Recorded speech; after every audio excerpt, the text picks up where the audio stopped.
आज हम पढ़ेंगे तारागढ़ किले के बारे में। जी हाँ दोस्तों, आज हम पढ़ेंगे तारागढ़ के किले के बारे में। आज हम जिस किले के बारे में पढ़ने जा रहे हैं तारागढ़, ये किला अजमेर में है। कहाँ पर है बोलो? अजमेर में। अब दोस्तों तारागढ़, आप सोच रहे होंगे तारागढ़ और भी हैं, क्योंकि एक तारागढ़ और है, एक तारागढ़ और है, वो बूंदी में है, बूंदी में है। उसकी चर्चा भी हम बात करेंगे, लेकिन बाद में करेंगे। अभी हम जिसके बारे में पढ़ने जा रहे हैं वो है अपना तारागढ़ का किला अजमेर वाला। तो दोस्तों तारागढ़ का किला कहाँ पर है? अजमेर में। अगर ऑप्शन में नहीं है तो कहाँ पर है बोलो? बूंदी के अंदर। तो दोस्तों तारागढ़ का किला अजमेर में है, इसलिए इस किले को अजमेर का किला भी कहा जाता है। दोस्तों इसको अजमेर का किला कहते हैं। और जब बात अजमेर की आ गई, जब बात अजमेर की आ गई तो एक शासक था जिसका नाम था अजय राज चौहान।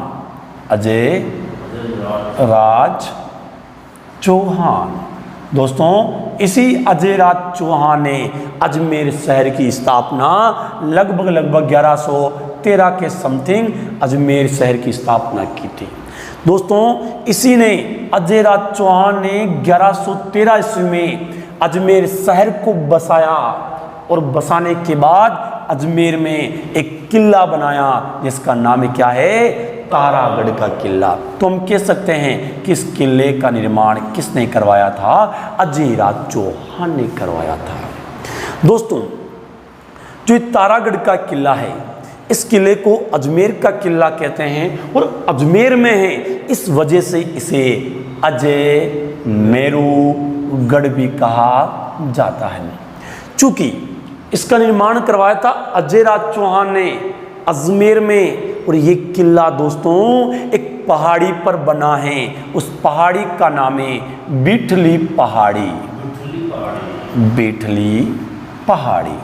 अब चूंकि मैंने पहले भी कहा कि राजस्थान के वो किले जो किसी न किसी पहाड़ी पर होते हैं, उन किलों को हम कहते हैं गिरी दुर्ग। गिरी दुर्ग। तो ये किला भी किस श्रेणी में आता है? गिरी दुर्ग की श्रेणी में आता है। तो दोस्तों ये किला जिस पहाड़ी पर है उसका नाम है बिठली पहाड़ी। इस वजह से इस किले को गढ़ बिठली दुर्ग भी कहा जाता है। गढ़ बिठली दुर्ग भी कहा जाता है। तारागढ़ किला, अजमेर का किला, अजय मेरूगढ़ या गढ़ बिठली का किला भी कहा जाता है। दोस्तों जो एक किला है इसका पहले नाम तारागढ़ नहीं था, पहले इसका नाम था अजय मेरूगढ़। बाद में जब यहाँ पर एक शासक आया था, दीवाना था, जिसका नाम था पृथ्वीराज सिसोदिया। तो पृथ्वीराज सिसोदिया जब यहाँ पर कुछ समय के लिए आया था तो इसने यहाँ पर इस अजय मेरूगढ़ में थोड़ा सा जीर्णोद्धार करवाया था, थोड़ा बहुत निर्माण करवाया। और इसकी एक प्रिय पत्नी थी जिसका नाम था मेरी तारा, यानी कि ताराबाई इसकी पत्नी का नाम था। तो इसने अपनी पत्नी के नाम पर इस किले का नाम क्या रख दिया? तारागढ़। इस वजह से इस किले को तारागढ़ का किला कहा जाता है। दोस्तों जो तारागढ़ का किला है अजमेर में है। चूंकि अगर हम बात करें अजमेर जिले की तो दोस्तों ये आप मान लीजिएगा राजस्थान, ये है बीच में अजमेर, और यहाँ पर है अपना तारागढ़ का किला, बराबर। अब यहाँ पर आपने जियोग्राफी में पढ़ा होगा कि यहाँ पर एक पर्वत श्रृंखला गुजरती है। इस पर्वतमाला का नाम है अरावली पर्वतमाला। अरावली पर्वतमाला, पर्वतमाला। तो दोस्तों ये किला तारागढ़ का किला किस पर्वतमाला पर है? अरावली पर्वतमाला पर है। इस वजह से इस किले को अरावली का अरमान भी कहा जाता है। दोस्तों जी हाँ, ये प्रश्न पूछा गया है कि अरावली का अरमान किस किले को कहते हैं? तारागढ़ अजमेर के किले को।